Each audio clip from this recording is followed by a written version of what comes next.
আমার সন্তান পড়ে রয়েছে, আমি গরিব মানুষ, আমার জামাই সরকারি চাকরি চাকরি করে বিয়েছে, একটা কমিশনের দাঁড়ানি করে। আমার সন্তানটা যেরকম করছে, আমার সন্তানদের তো আমি পালাই দিছি। ওরা কি বলতেছে, আমার সন্তান আবার পালাইলে আবার কুমাইবো, ওরা বলতেছে এদের বিচার হয় না। এই যে সোহাগের বিচার হয়েছে, আমার সন্তানেরও বিচার হইব না, এরম চলে যাইতেছে। আমার বউটা নতুন হাতের মেহেন্দি জানে, আমার বউটা রাতের তো আমার এই সন্তানটা কমাইছে, প্রবাসে পাঠাইছি জায়গা জমিন বিক্রি করে। আমার সন্তানে ইয়া করতে আসছে, দেশে আসছে বেড়াইতে 3 মাসের জন্য। আমার সন্তানটা এইভাবে মারছে। আমার সন্তানের বিচার চাই স্যার, আর কিছু চাই না, আমার সন্তানের বিচার চাই। আমার সন্তান আমার অনেক শখের সন্তান। আমি যে কি বলবো, আমার কোনো বলার নেই রে বাবা, আমার মাথার কোনো শেষ নাই। এরম যে কোপ দিছে আমি। আমার সন্তান কেন কেন কি জন্য কিছু জানা আমার গেছে? বাবা এটি থানার কোনো নেই। আমি বাবা থানাকে কিছু বলছেন?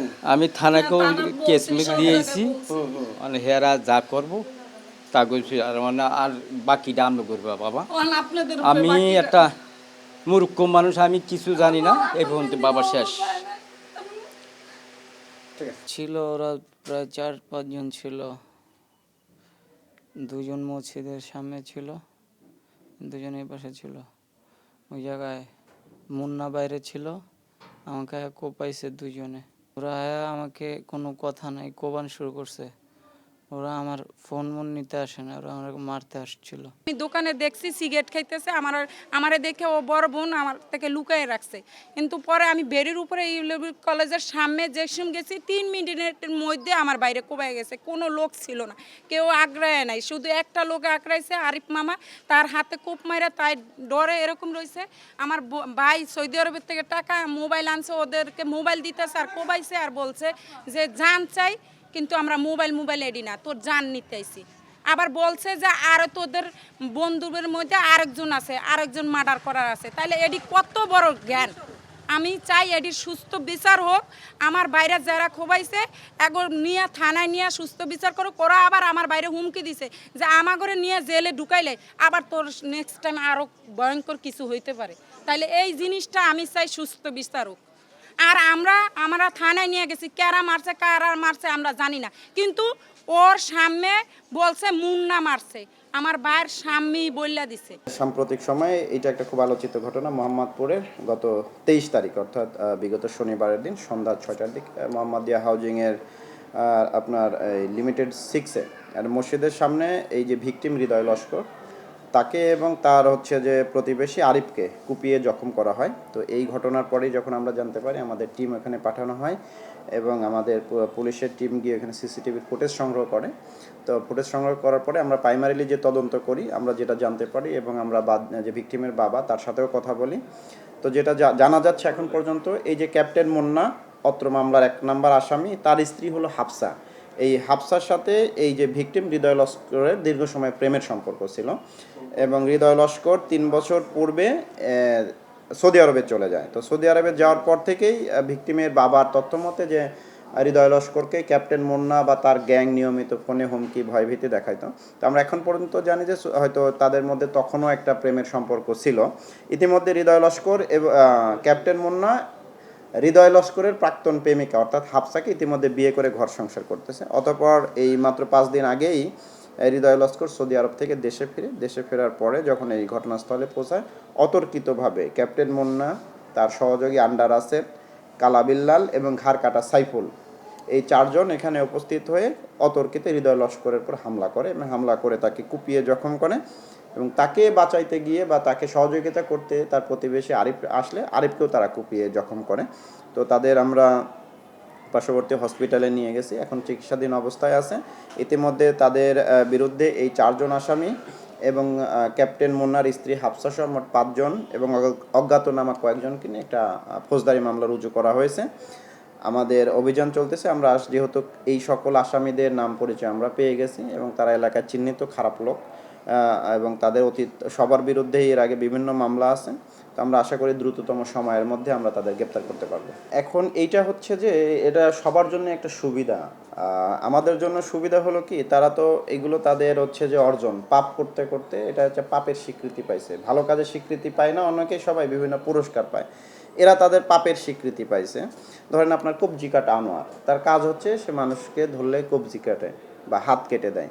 এর ফলে একসময় তাকে সবাই কবজি কাটা আনোয়ার হিসেবে চেনা শুরু করছে। এরপর যেমন কিলার বাদল, সে বিভিন্ন হত্যা মামলার আসামি, হত্যার সাথে যুক্ত আছে, এই জন্য একসময় মানুষ তাকে অন্যদের থেকে আলাদা করতে কিলার বাদল নামে পরিচিত।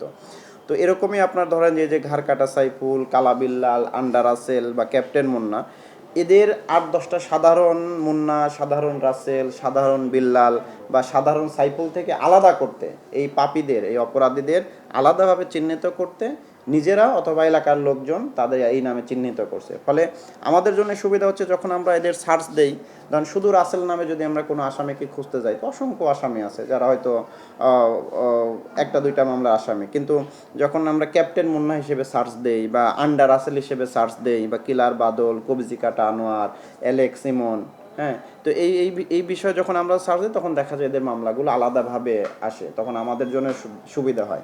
বা একটা এলাকায় যখন আমরা আমাদের সোর্স নিয়োগ করি বা আসামি ধরতে যাই, তখন মানুষকে যদি আমি শুধু মুন্না বলি হয়তো 5-10টা মুন্না থাকতে পারে, যখন আমরা শুধু বলি ক্যাপ্টেন মুন্না বা আন্ডা রাসেল বা কালা বিল্লাল বা ঘাড় কাটা সাইফুল, তখন কিন্তু মানুষজন আমাদের সহজে সহযোগিতা করতে পারে এবং বুঝতে পারে যে আমরা আসলে কাকে খুঁজতেছি, কি অপরাধটা করেছে।